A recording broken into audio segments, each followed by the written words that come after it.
versículos 1 y 2. Pero antes de que entremos al libro de Ruth, quiero que veamos un poquito de lo que está sucediendo ahí. Ahora, ¿cuántos de ustedes les gusta el arte? ¿Cuántos de ustedes les gustan las pinturas? A mí me encantan las pinturas, a mí me encanta ir a una galería y ver a los artistas y ver cómo hacen todo. Pero y le voy a decir algo, a mi mamá le gusta mucho pintar. Y a mi hija mayor, Natalia, también le encanta pintar. Natalia, ella siempre saca su tiempo y está pintando. De hecho, en este año, el mes de agosto, ella estuvo en una competencia nacional aquí en Estados Unidos. Llevaron jóvenes de todo el país, llevaron sus pinturas. Y ahí estuvo Natalia y hizo una pintura muy bonita. Yo no tengo ese tipo de talento. A mí me gusta pintar, pero cuando pinto algo, pareciera más como la pintura de un niño de 5 años, uno de esos niños del preescolar que usted los pone y hacen los dibujitos y todavía son puros palitos nada más. Algo así es como me salen las pinturas a mí, pero me gusta. Pero cuando nosotros comenzamos a pensar en una pintura, nosotros tenemos que pensar, y la analogía es esta. Yo me imagino a Dios como el gran artista y el Señor pintando cada una de nuestras vidas, convirtiendo cada una de nuestras vidas en una obra de arte, en una obra maestra. Eso es lo que dice la Biblia en Efesios 2:10, que nosotros somos una obra maestra, somos obra de sus manos. Y cuando Dios comienza a escribir nuestra historia, comenzamos cuando nacemos en un canvas en blanco. Y después el artista comienza a tirar brochazos. Pero los colores y las formas del artista no siempre son las que nosotros esperamos. Muchas veces cuando uno ve una pintura, cuando está a medio acabar, no tiene sentido, nos parece incongruente, nos parece extraño. Y vemos que y todos los colores que están utilizando muchas veces no son los colores que a nosotros nos gustaría o los que nosotros preferiríamos. Y cuando el artista está haciendo eso, una de las cosas principales que tiene que hacer el artista para poder reflejar en la obra de arte es el manejo de la luz. Y con el manejo de la luz lo que hace es que trae luz sobre ciertos elementos en la pintura, pero inmediatamente también tiene que traer sombras. Y pensando en esta analogía sobre la pintura y cómo nuestras vidas es un canvas y cómo Dios es el artista y cómo Dios comienza a moldear y comienza a dibujar y comienza a hacer de nuestras vidas algo impresionante, tenemos nosotros también que recordar que cuando Dios está haciendo todo ese trabajo, Él está también en ocasiones utilizando sombras para hacer de nuestra vida algo especial. Y esas sombras, cuando yo me pongo a pensar, son esos momentos oscuros. Esas cosas que no nos gustan a nosotros, pero que suceden y son parte de nuestra vida. ¿Cuántos de ustedes cuando han vivido, su vida ha sido siempre color de rosa? ¿Cuántos de ustedes han tenido una vida que ha sido toda color de rosa? Nadie, ¿verdad? Ustedes están muy calladitos hoy, necesito que me ayuden, si no pienso que se me durmieron. ¿Cuántos han tenido una vida color de rosa todos? No, ¿verdad? ¿Cuántos de ustedes comprarían una pintura de un artista que todo lo que hace es pintarlo color rosa? Nadie. Ahora, nuestra vida es de esa manera también. Hay muchos elementos en nuestra vida que son sombras, que son oscuros, que son dolor, que son problemas. Y todo eso, si nosotros lo vemos desde una perspectiva, alejándonos del cuadro del arte, nosotros nos damos cuenta y tiene sentido después de que ya se pintó. Pero en el momento que se está pintando nos duele. Y el Señor está utilizando los problemas, las dificultades, para hacer nuestra vida su obra maestra. A veces nosotros nos preguntamos, Señor, ¿por qué tuve que pasar por esto? ¿Por qué tuve que sufrir esto? ¿Por qué tuve que perder este trabajo? ¿Por qué tuve que dejar mi familia aquí? ¿Por qué tuve que hacer esto otro? ¿Por qué tuve que atravesar este valle de la sombra de muerte? ¿Por qué tuve que pasar por este momento que era tan oscuro y tan difícil? Pero el Señor está obrando todas las cosas para bien para nosotros los que creemos en Él. Y esa tiene que ser nuestra confianza. Cuando nosotros vayamos al libro de Ruth nos vamos a encontrar que es una historia de la vida real. Es una historia que tiene esos matices brillantes de luz, de color, hermosos, preciosos. Una historia de amor impresionante. Pero que también tiene las sombras del dolor, del quebranto, lágrimas, muerte, que no nos gustan a nosotros, pero que son parte de la vida. ¿Quién escribió el libro de Ruth? Una primera pregunta, de lo primero que tenemos que ir para ahí comenzar a poner un poquito de las bases y fundamento. No sabemos quién escribió el libro de Ruth. El escritor, lo que sí sabemos es de que el que lo escribió probablemente no vivió en el tiempo de Ruth, no fue un testigo ocular, fue una persona que lo escribió ya después, ya al final del libro menciona al rey David y menciona a la monarquía, menciona en la edad de oro del pueblo de Israel. Entonces probablemente era una persona que ya había vivido, había pasado mucho tiempo después del libro de Ruth el que lo compuso. Pero la historia en sí probablemente ya había pasado de generación en generación de manera oral. Ahora, ¿cuándo fue que se escribió este libro? Leamos lo que dice la Biblia, Ruth capítulo 1, versículos del 1 al 2. Si usted no tiene su Biblia, puede leerlo en su aparato, en su celular, en su tableta, o si no, lo tenemos aquí en la pantalla. Y eso es lo que dice la palabra de Dios. Aconteció que en los días en que gobernaban los jueces, en Israel hubo hambre en el país. Y un hombre de Belén de Judá fue a residir a los campos de Moab con su mujer y sus 2 hijos. Aquel hombre se llamaba Elimelech y su mujer se llamaba Noemí. Los nombres de sus 2 hijos eran Malón y Kelión, efrateos de Belén de Judá. Y llegaron a los campos de Moab y allí se quedaron. Vamos a hacer una pequeña oración. Padre, te damos gracias por esta palabra y te pido, Espíritu Santo, que tú nos uses y que nos hables en este momento. Queremos escuchar tu voz y te pido que nos desafíes y nos ayudes a salir de aquí transformados por el poder de tu palabra. Señor, estamos en tus manos y lo pedimos en el nombre de Jesús. Amén y amén. Entonces, ¿cuándo sucede la historia? Refleja el principio de este versículo. Dice, aconteció en los días en que gobernaban los jueces. ¿Cuál era ese tiempo en el que gobernaban los jueces? Si usted recuerda la escuela dominical, ¿cuántos de ustedes fueron alguna vez a la escuela dominical? Fuimos cuando éramos chiquitos a la escuela dominical. ¿Cuántos de ustedes recuerdan la película Los 10 Mandamientos de Charlton Heston que ponían siempre en Semana Santa? ¿Verdad que sí? Que eran como 7, 8 horas esa película. Uno se sentaba a desayunar y cenaba. Todavía estaba Moisés abriendo el mar rojo a la hora de la cena.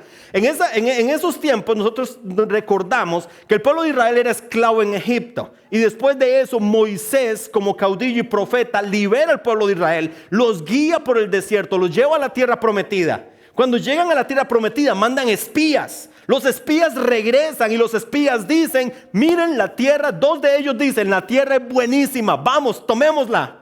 Y los otros 10 dicen, no, la tierra es buena, pero hay gigantes. No podemos entrar porque las ciudades están amuralladas.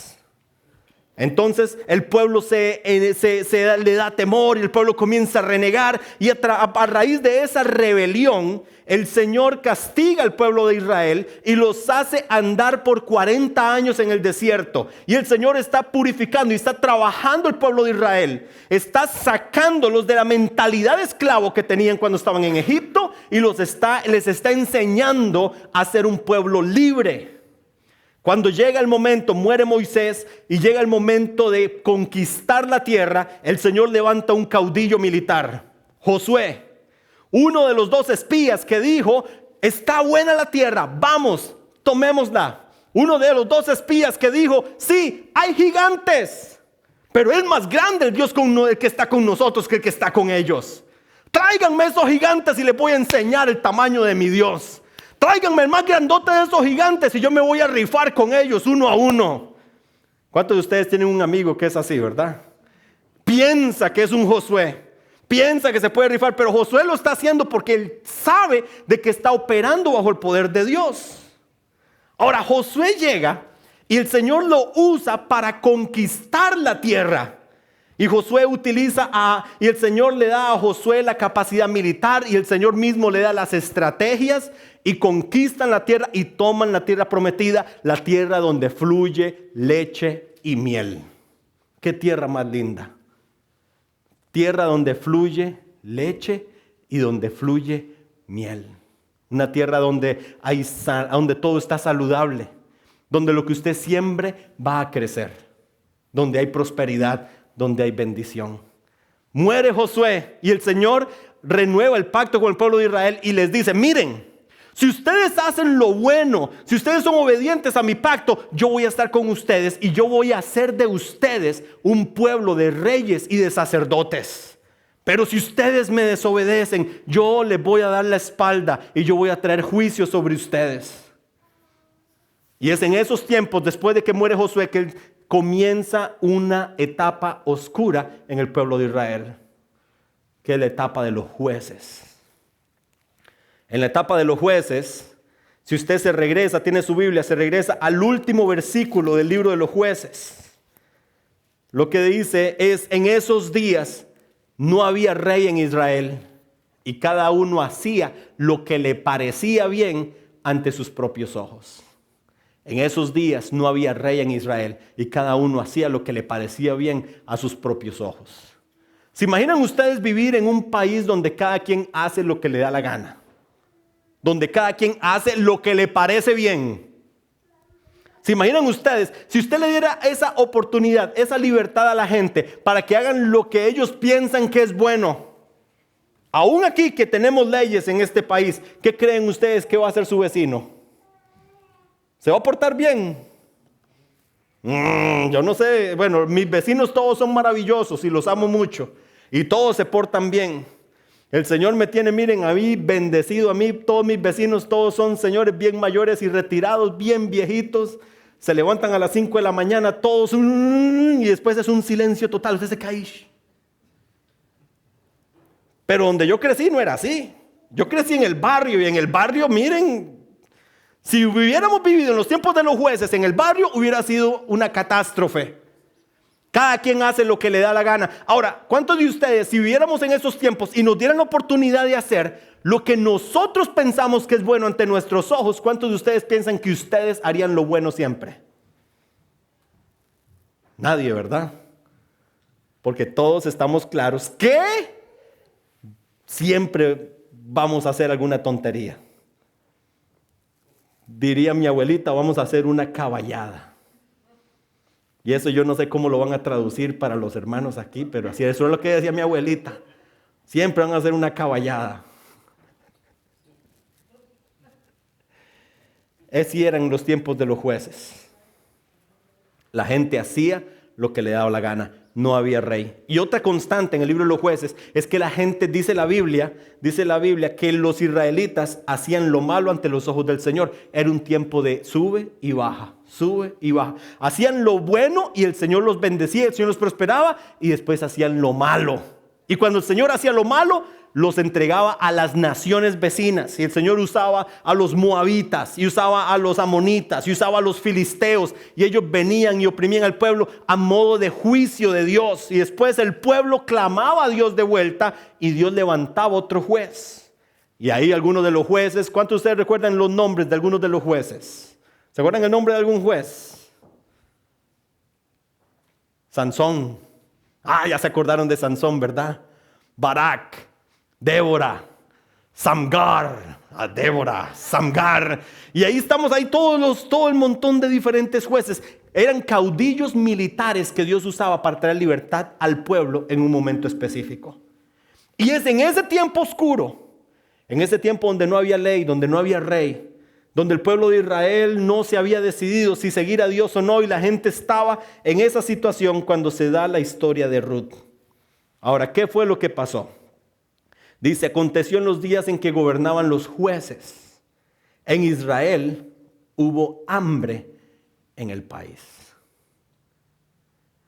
Hubo escasez en el país.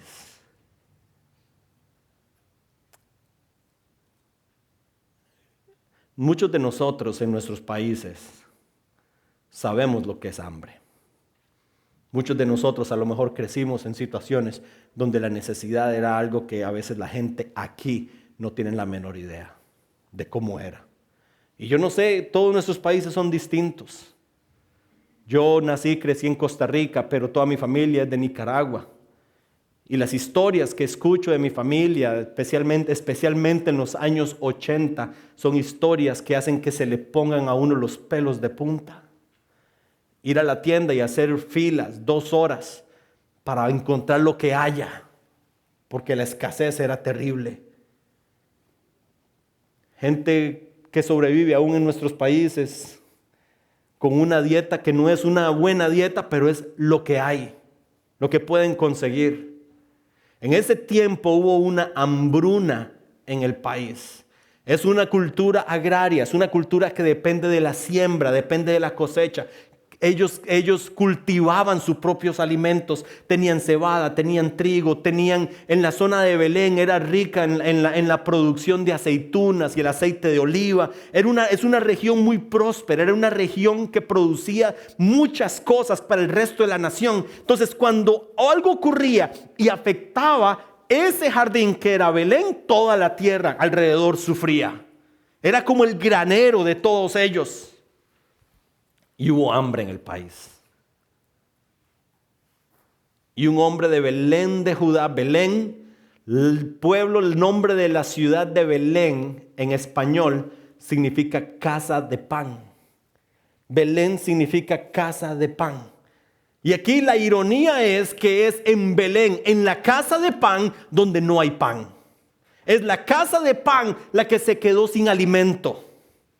Belén de Judá. Un hombre vivía ahí en Belén de Judá, en la casa de pan, y fue a residir a los campos de Moab con su mujer y sus 2 hijos. Y el versículo 2 dice, y aquel hombre se llamaba Elimelech, y su mujer se llamaba Noemí. Vamos a ver los nombres de ellos dos. El primero es Elimelech. Elimelech en español, traducción literal, significa Dios es mi rey. Dios es mi rey. Cuando usted ve nombres que tienen en la Biblia, nombres que tienen el, Elías, Eliseo, todos esos el significa Dios. Elí significa mi Dios, Dios mío. Melech es rey. Mi Dios, Dios es mi rey. Eso es lo que significa Elimelech. Elimelech, Dios es mi rey. Ahora recuerde, es en el tiempo de los jueces, no había rey en Israel. No había rey en Israel. Era un tiempo entonces donde los padres, cuando nace ese bebé, los padres hacen una oración y le dan un nombre especial. En la antigüedad los nombres no se daban como ahora, solo porque suenan bonito. En ocasiones eran por un familiar, eran por algo especial. En este caso era casi que un acto profético de los papás diciendo, este niño, en este caso, Dios va a ser su rey. Todo lo que nosotros queremos para mi hijo es que Dios sea su rey, Elimelech. Y así lo vamos a llamar siempre, Elimelech, Dios es mi rey. Para los que tenemos hijos aquí, sabemos de que eso es lo más importante, eso es lo que más queremos, más de que tengan dinero, más que dejarles una buena herencia, más que dejarles un hogar o una casa. Lo que más nosotros queremos es que ellos tengan una fe clara, fuerte y firme, y que Dios sea su rey. ¿Cuántos de ustedes pueden decir amén a eso? Elimelech. Y Elimelech, Dios es mi rey, se casó con una mujer que se llamaba Noemí. ¿Hay alguna Noemí entre nosotros aquí hoy? No, Noemí significa agradable. Vea qué matrimonio más lindo. Dios es mi rey, se está casando con la muchacha que se llama agradable. Vea que mire, esto ni siquiera una telenovela venezolana se lo pone de esta manera.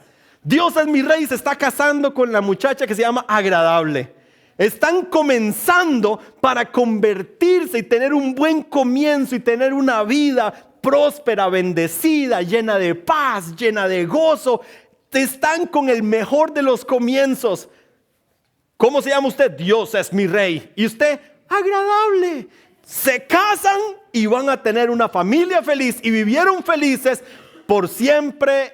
Eso no es como es que dice el cuento, y vivieron felices para siempre, ¿verdad? Ya todos sabemos que no va a ser así, pero por el momento va así. Y se llama Noemí y tienen 2 hijos. El primero se llama Malón y el otro se llama Quilión.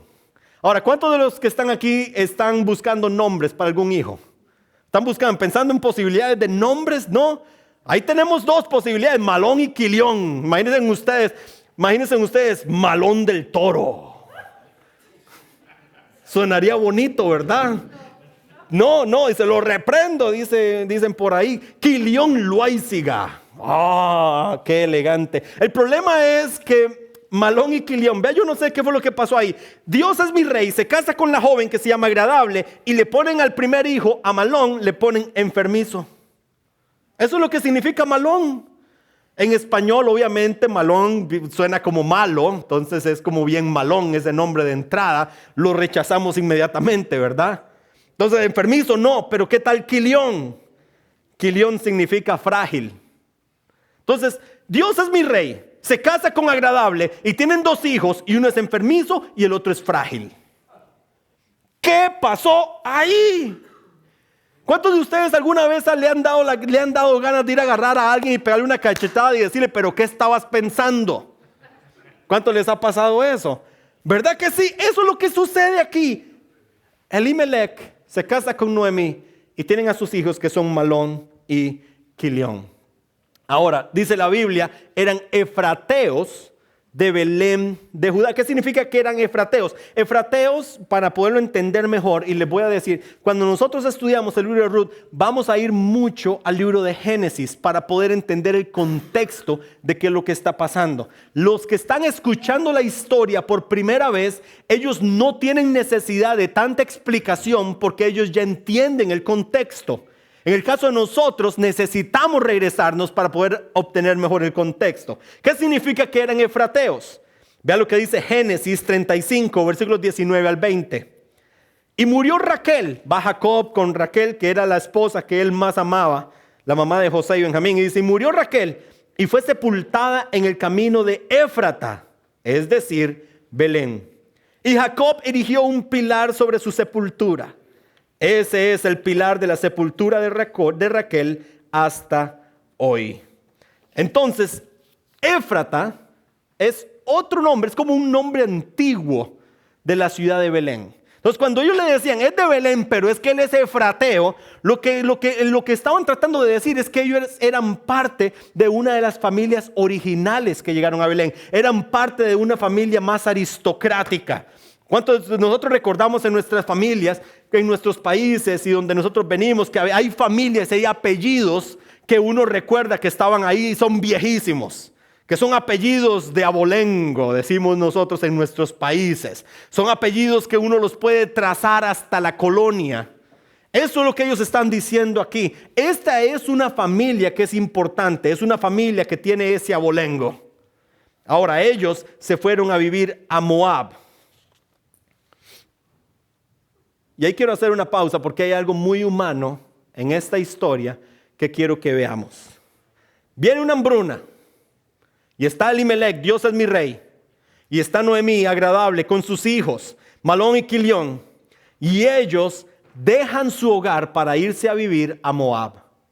Moab no es la mejor de las tierras, no es el mejor lugar de todos. La región de Moab, de hecho, tiene un origen bien oscuro. Génesis 19, del 30 al 38, cuenta la historia de cuál es el origen de Moab. ¿Cuántos de ustedes recuerdan la historia de Abraham? Y recordamos la historia de Lot, ¿verdad? ¿Se acuerdan de Lot? Que la esposa y ellos vivían en Sodoma y Gomorra. Ya se acordaron, ¿verdad? Sodoma y Gomorra, y comenzó a caer fuego del cielo y la esposa se convirtió en sal y salió Lot en carrera. Todo eso es lo que está pasando ahí. Cuando llegan a vivir más o menos donde está Moab hoy, Lot está con sus dos hijas. Y las dos hijas se reúnen entre ellas y dicen, ¿cómo es posible que nuestro padre no tenga descendencia? Y entonces las dos hijas, en una manera grotesca y diabólica, escuchando la voz del enemigo, trazan un plan que no es parte del plan de Dios y deciden emborrachar a su padre, emborrachar a Lot. Y una noche y la otra noche van y se acuestan con él y quedan embarazadas las dos de su padre. Y el nombre de uno es Moab y el nombre del otro es Amón. Y de ahí vienen los moabitas y los amonitas, que son naciones que después le van a hacer la guerra a Israel. Pero el origen de estas naciones es de esa relación incestuosa entre las hijas de Lot con su padre. Entonces desde la entrada es un pueblo que no les causa una buena historia. No es un buen lugar para ir, no es un lugar donde usted quiere llevar a sus hijos, no es un lugar donde usted quiere criar a sus hijos. Pero Elimelech, que dice Dios es mi rey, toma la decisión de agarrar a su familia y llevarla. El tema de la migración humana y de los refugiados está ahí presente. Yo no nací aquí, ya les dije. Yo sé que algunos me ven y piensan que tengo cara de puro Branson, ¿verdad? ¿O no? Uy, qué grosero. Todos me dicen, no. Hubieran dicho, aunque sea por cariño. Sí. Pero no. Al igual que muchos de nosotros no crecimos aquí. ¿Qué es lo que hace que alguien un día se levante y diga, voy a dejar mi casa, voy a dejar a mi familia, voy a dejar mi negocio, voy a dejar mi profesión, voy a dejar mis sueños, voy a dejar mis posesiones, lo voy a dejar todo atrás y voy a ir a otra tierra? A veces nosotros juzgamos de una manera ligera a personas que están migrando, que vienen en caravanas, que están buscando refugio. Pero se nos olvida que aún esas cosas pueden ser utilizadas por Dios para sus propósitos. Y muchos de nosotros lo vivimos en carne propia. Muchos de nosotros nos tocó dejar a nuestras familias atrás. Así como Elimelech, así como Noemí, dejamos muchas cosas, profesiones, trabajo, estatus. Un tío mío estuvo refugiado aquí en este país por muchos años.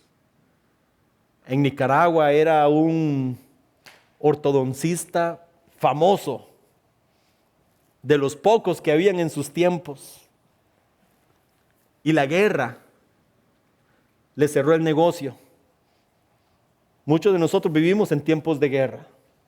Y lo obligó aún a dejar su país y venir aquí. Y aquí, cuando viene aquí, no dice, hey, yo soy ortodoncista, a ver, voy a abrir mi clínica. Porque aquí así no funciona. 30 años. Lo mejor que pudo hacer fue trabajar como guarda de seguridad. Entonces eso nos tiene que nosotros poner a pensar qué es lo que obliga y hace que un ser humano deje atrás aún su profesión, su casa, su familia, su negocio y busque refugio en una tierra lejana. Y nos tiene que mover a nosotros, en primer lugar, a la compasión. Y la Biblia habla de la migración y algo que ocurrió con cierta frecuencia en personajes bíblicos. En Génesis, Abraham tuvo que refugiarse en Egipto, Génesis 12:10. Isaac se tuvo que refugiar en Filistea, Génesis 26:1. Jacob y sus hijos en Génesis capítulos del 41 hasta el capítulo 50 estuvieron en Egipto. Y el Señor Jesús, huyendo de la violencia del rey Herodes, se tuvo que refugiar en Egipto cuando él era un pequeño bebé. Ahora, hay gente que dice, Elimelech fue un error para él haber dejado Belén y haberse ido para Moab, porque Moab, ya vimos que no es un lugar bonito. Si hubiera quedado él en Belén, hubiera quedado ahí, hubiera aguantado, porque ahí en Belén, en la casa de pan, en la tierra prometida, Dios lo iba a bendecir, Dios le iba a dar alimento. Pero para nosotros que conocemos la historia es fácil decirlo. Lo que es difícil es vivirlo. Lo que es difícil es ponernos en los zapatos de aquellos que están pasando por ese momento. Elimelec tomó esa decisión y yo no sé si fue la mejor o fue la peor. Lo que yo sí sé es que a pesar de que esa decisión fue problemática, Dios la usó para traer bendición, no solo redención a su propia familia, sino para todo el pueblo de Israel. Se fueron a vivir a Moab como peregrinos, forasteros. Salmo 39:12 dice: escucha mi oración, oh Señor, y presta oído a mi clamor. No guardes silencio ante mis lágrimas, porque extranjero soy junto a ti, peregrino como todos mis padres. Ahora, esta idea de vivir como extranjeros, de vivir como peregrinos, nosotros no pertenecemos a esta tierra, nosotros pertenecemos al reino de Dios. Somos ciudadanos del cielo, le pertenecemos a Él y nosotros confesamos que Jesús es nuestro Rey. Pero muchos de nosotros entendemos, y cuando leemos eso, porque somos extranjeros y peregrinos, es algo cercano a nuestro corazón. Algunos de ustedes tienen la bendición de tener a su familia cerca, pero no todos. Vivir como extranjero, vivir como peregrino no es fácil. Para mí no ha sido fácil. A mí me hace falta mi mamá. Me hace falta escuchar su voz. Me hace falta sentarme en la mesa con mi papá y escucharlo contar chistes y chistes y chistes. Mi papá es uno de esos de que no para hasta que usted termine en el piso llorando. Y me hace falta sentarme con mis hermanos y hermanas. ¿Y sabe qué hacemos cuando nos sentamos todos? Nos peleamos. Y no paramos de pelear. Y apenas dejamos de pelear, nos hace falta ir a pelear otro ratito. Yo no sé cómo armó la relación de sus hermanos, es diferente, la mía es así. Pero no es un pleito real, es una discusión porque nos gusta discutir, nos gusta debatir. Y me hacen falta. Y yo sé que a mi esposa le hace falta también su familia. Entonces no es fácil. Y la pregunta es, ¿y por qué entonces está aquí? Y la razón es porque esta idea de Belén, la casa de pan, permanecer ahí, no es necesariamente un lugar geográfico, sino que es permanecer en la voluntad de Dios. Y en ocasiones la voluntad de Dios significa quédate donde estás, no te movas. Tenés que hacer esto, tenés que hacer lo otro. Pero en ocasiones la voluntad de Dios es levántate, deja tu parentela, deja tu familia. Te voy a llevar a otro lado porque te voy a usar para bendición de una manera que no te imaginas. Y en el caso de mi familia, en el caso mío, nosotros estamos aquí porque estamos seguros que esa era la voluntad de Dios para nosotros. Y aunque no ha sido fácil, hemos decidido ser obedientes a la palabra de Dios y permanecer en obediencia en la presencia de Dios donde Él nos quiere tener. ¿Por qué? Porque a diferencia de Elimelec en el libro de Ruth, yo quiero vivir mi vida cada día confesando que Jesús es mi rey y yo quiero hacer lo que mi rey Jesús me pida que yo haga. Y si Él me pide que vaya, yo voy a ir. Y si Él me pide que me quede, yo me voy a quedar. Porque Él es mi rey. Mi vida le pertenece a Él. Yo le doy a Él mi alianza. Yo le doy a Él mi destino, mis sueños, mi futuro. Todo se lo rindo a Él porque Él es mi rey. Y eso es lo que yo le quiero moldear a mis hijos.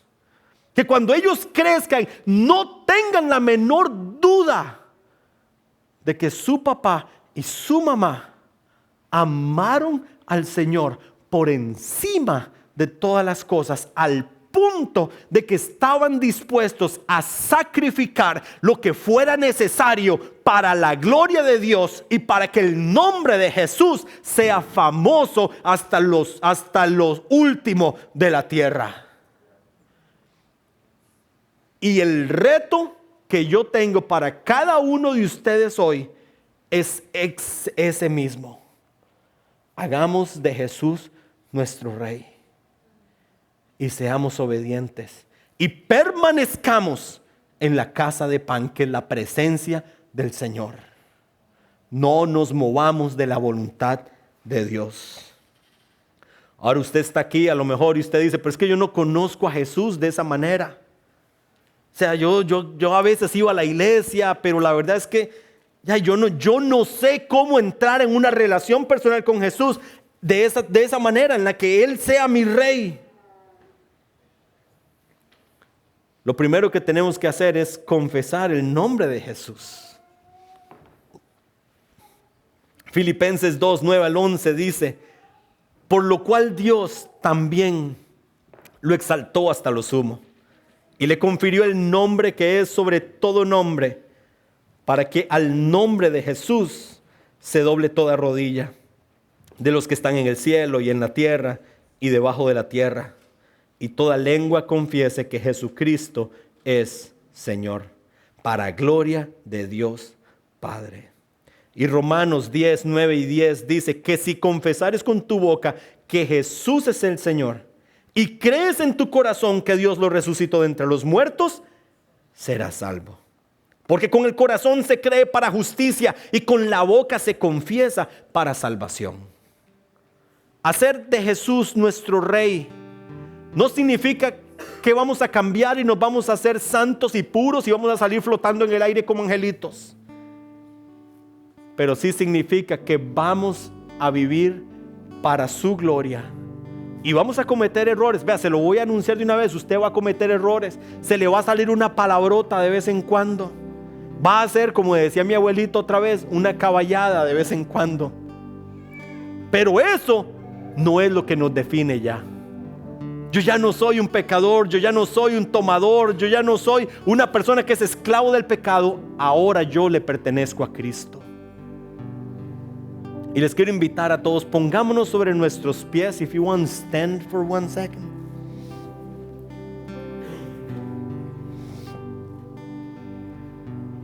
Y si usted está aquí esta noche y usted dice, yo necesito a Jesús en mi vida. La verdad es que yo me veo a mí y veo a mi familia y yo quiero lo mejor para ellos. Yo quiero lo mejor para mi hijo, yo quiero lo mejor para mi hija.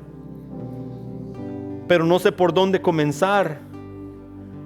Lo primero que tenemos que hacer es ponernos a cuentas con Dios y decirle, Señor, aquí estoy, me he equivocado, he cometido muchos errores y horrores, pero hoy yo me arrepiento. Y si usted está aquí esta noche y usted quiere tomar este momento para decirle al Señor, Señor, aquí estoy, quiero un nuevo comenzar, quiero vivir para ti. Si ese es usted hoy, así todos cerremos los ojos un segundo. Si ese es usted hoy aquí, ore conmigo y lo puede hacer ahí en su mente, no tiene que hacerlo en voz alta, puede decirle, pero puede decirle ahí, Señor Jesús, yo sé que soy un pecador, yo sé que cometo errores y te pido perdón. Perdona mi rebelión. Perdona cada una de esas veces que he negado tu nombre. Y en esta noche yo me presento delante de ti. Me humillo delante de ti. Y te confieso como mi Señor y como mi Rey. Lléname con tu Espíritu Santo y ayúdame a vivir todos los días de mi vida para tu gloria. Amén.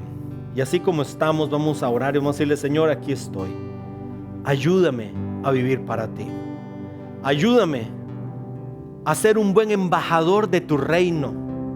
Que cuando la gente me vea a mí y vea mi vida, se puedan dar cuenta de que lo que es diferente en mí eres tú. Es tu luz, es tu salvación. Ayúdame a amar a mi prójimo como a mí mismo. Ayúdame a traer y ser portador, ser un heraldo del mensaje del evangelio en todo momento. No solo predicando con mi boca, sino a través de mis acciones. Y te pido por nuestras familias. Y te pido por todas las familias, los que están en Puerto Rico, los que están en la Dominicana, los que están ahorita pasando una situación difícil por desastres naturales. Señor, yo te pido que tú les guardes, que tu mano esté sobre cada uno de ellos, dales mucha sabiduría, provee toda necesidad. Señor, aquí estamos, queremos vivir para ti. Anhelamos tu bendición. Y vamos a entonar esta canción que se llama La Bendición. ¿Cuántos de ustedes anhelan la bendición de Dios en su vida?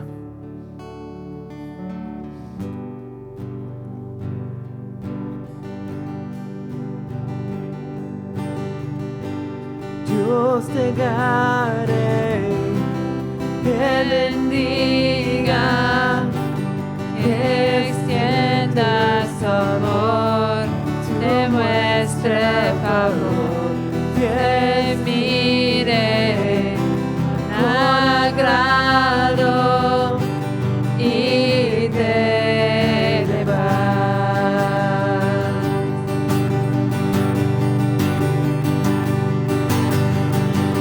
Dios te guarde.